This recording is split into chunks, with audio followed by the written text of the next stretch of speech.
നമസ്കാരം, പ്രവാസി മലയാളിയിലേക്ക് ഏവർക്കും സ്വാഗതം. പ്രവാസി ലോകത്തെ ഇന്നത്തെ വാർത്തകൾ ഒറ്റനോട്ടത്തിൽ. ഒമാനിൽ 1083 പേർക്ക് കൂടി COVID-19 സ്ഥിരീകരിച്ചു. പുതുതായി രോഗം സ്ഥിരീകരിച്ചവരിൽ 786 പേർ സ്വദേശികളും 297 പേർ വിദേശികളുമാണ്. 1030 പേർക്ക് കൂടി രോഗം ഭേദമായി. ഇതോടെ രോഗമുക്തരായവരുടെ എണ്ണം വർദ്ധിക്കുകയുണ്ടായി. 4 മരണം കൂടി റിപ്പോർട്ട് ചെയ്തതോടെ രാജ്യത്തെ ആകെ മരണസംഖ്യ 248 ഉയർന്നു. ഗൾഫ് രാജ്യങ്ങളിൽ വെച്ച് റെക്കോർഡ് വർധനമാണ് ഒമാനിൽ ഇപ്പോൾ രേഖപ്പെടുത്തിക്കൊണ്ടിരിക്കുന്നത്. ഇതിൽ ആശങ്കാകുലരാണ് പ്രവാസികൾ ഏവരും. സൗദിയിൽ കോവിഡ് ബാധിതരുടെ എണ്ണം മൊത്തം 1,26,486 ഉയർന്നു. ഇന്ന് പുതുതായി 3,189 പേർക്കാണ് കോവിഡ് രോഗം റിപ്പോർട്ട് ചെയ്തത്. സൗദി ആരോഗ്യ മന്ത്രാലയത്തിന്റെ പ്രതിദിന റിപ്പോർട്ട് പ്രകാരം ഇന്ന് 51 പേർ കൂടി മരിച്ചു. ഇതോടെ കോവിഡ് മൂലം മരിച്ചവരുടെ എണ്ണം 2,151 ഉയർന്നു. ഇന്ന് 1,930 പേർ രോഗമുക്തരായിട്ടുണ്ട്. മൊത്തം രോഗമുക്തി നേടിയവരുടെ എണ്ണം 1,63,026 നിലവിൽ ചികിത്സയിലുള്ളത് 61,309 പേരാണ്. ഇവരിൽ 2,220 പേരുടെ നില ഗുരുതരമാണ്. സൗദിയിൽ നിന്ന് വന്ദേ ഭാരത് മിഷൻ 4ാം ഘട്ട വിമാനങ്ങൾ പ്രഖ്യാപിച്ചു. ജിദ്ദയിൽ നിന്നും ദമാമിൽ നിന്നും കേരളത്തിലേക്ക് 12 വിമാനങ്ങളാണ് പട്ടികയിലുള്ളത്. ഈ ഷെഡ്യൂളിൽ റിയാദിൽ നിന്നുള്ള വിമാനങ്ങൾ ഇല്ല. ജൂലൈ 15 മുതൽ ഓഗസ്റ്റ് 1 വരെയുള്ള ദിവസങ്ങളിൽ ആകെ 36 സർവീസുകളാണ് പുതിയ പ്രഖ്യാപനത്തിൽ ഇന്ത്യയിലേക്കുള്ളത്. കോവിഡ് സുരക്ഷാ വ്യവസ്ഥകളോടെ അബുദാബിയിലെ ദേവാലയങ്ങളിൽ പ്രാർത്ഥനകൾക്ക് തുടക്കമായി. കോവിഡിന്റെ പശ്ചാത്തലത്തിൽ 3 മാസത്തിലധികമായി ആരാധനാലയങ്ങൾ അടച്ചിട്ടിരിക്കുകയായിരുന്നു. സാമൂഹിക വികസന വകുപ്പ് നിർദ്ദേശിച്ച മുന്നൊരുക്കങ്ങളും നടപടിക്രമങ്ങളും പാലിച്ചുകൊണ്ടാണ് ദേവാലയങ്ങളിൽ വിശ്വാസികളെ പ്രവേശിപ്പിക്കുന്നത്.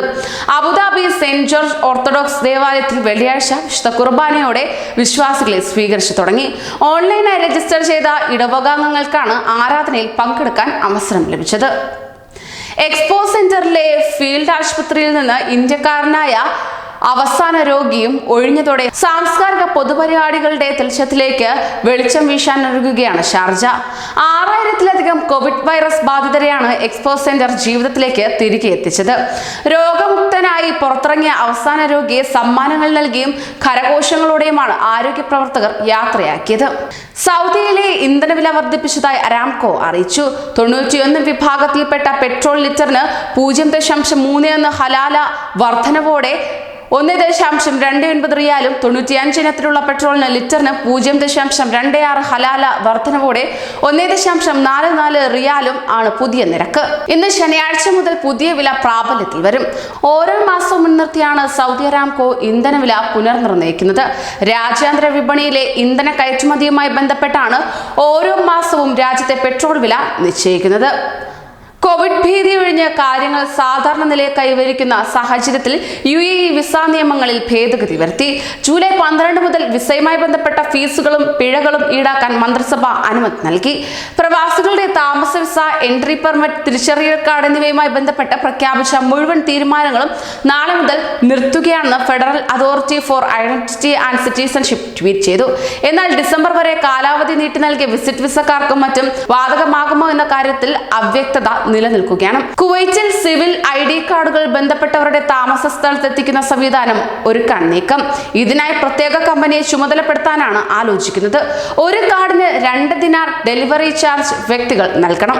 ഒരു കേന്ദ്രത്തിൽ ഒന്നിലധികം കാർഡുകൾ ഒരേ സമയം വിതരണം നടത്തേണ്ടതുണ്ടെങ്കിൽ അധികമുള്ള ഓരോ കാർഡിനും രാജ്യത്തെ 2 ദിനാറിന് പുറമെ 1/4 ദിനാർ കൂടി നൽകേണ്ടി വരും. 3 കാർഡ് വീട്ടിലെത്തിക്കുന്നതിന് 2.5 ദിനാറാണ് നൽകേണ്ടി വരിക. ഡെലിവറി സേവനം ഉപയോഗപ്പെടുത്തണമെന്ന് നിർബന്ധവുമില്ല. കേരളത്തിൽ നിന്ന് ബഹ്റൈനിലേക്ക് വരാൻ താല്പര്യമുള്ളവരുടെ വിവരശേഖരണം ബഹ്റൈൻ കേരളീയ സമാജം തുടങ്ങി.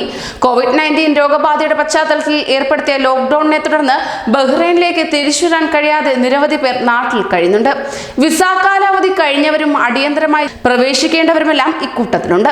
പ്രവാസികളെ നാട്ടിലേക്ക് കൊണ്ടുപോകുന്നതിനുള്ള വന്ദേ ഭാരത് ദൗത്യത്തിന്റെ ഭാഗമായി ബഹ്റൈനിലേക്ക് വരുന്ന വിമാനങ്ങളിൽ സാധുവായ റെസിഡന്റ് പെർമിറ്റുള്ളവരെ കൊണ്ടുവരാൻ നേരത്തെ അനുമതി ഉണ്ടായിരുന്നു.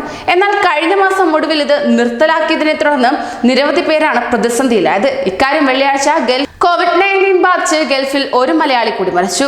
തില്ലങ്കേരി പുള്ളിപ്പോയിൽ സ്വദേശി ആറളം കളരിക്കാട് അനീസ് മൻസിലിൽ കോളോത്ത് കാസിമാണ് സൗദി അറേബ്യ ഹായിലിൽ മരിച്ചത്. വയസ്സ് 52. ഹൃദയ സംബന്ധമായ അസുഖത്തിന് ചികിത്സയിലായിരുന്നു ഇദ്ദേഹം. കഴിഞ്ഞ 25 വർഷക്കാലമായി സൗദി അറേബ്യ ഹായിൽ ജോലി ചെയ്തു വരികയായിരുന്നു. കുടുംബസമേതം ഹായിലിലാണ് താമസിക്കുന്നത്. കുവൈറ്റിലെ ഫ്രൈഡേ മാർക്കറ്റ് വീണ്ടും അടച്ചുപൂട്ടി. കോവിഡ് പശ്ചാത്തലത്തിൽ നേരത്തെ അടച്ചുപൂട്ടിയ മാർക്കറ്റ് കഴിഞ്ഞ ദിവസം തുറന്നെങ്കിലും വീണ്ടും അടച്ചുപൂട്ടുകയായിരുന്നു. ആരോഗ്യ സുരക്ഷാ മുൻകരുതലിൽ ഉണ്ടായ വീഴ്ചയെ തുടർന്നാണ് municipality director general Ahmed Mafoohi market അടച്ചുപൂട്ടാൻ നിർദ്ദേശിച്ചത്.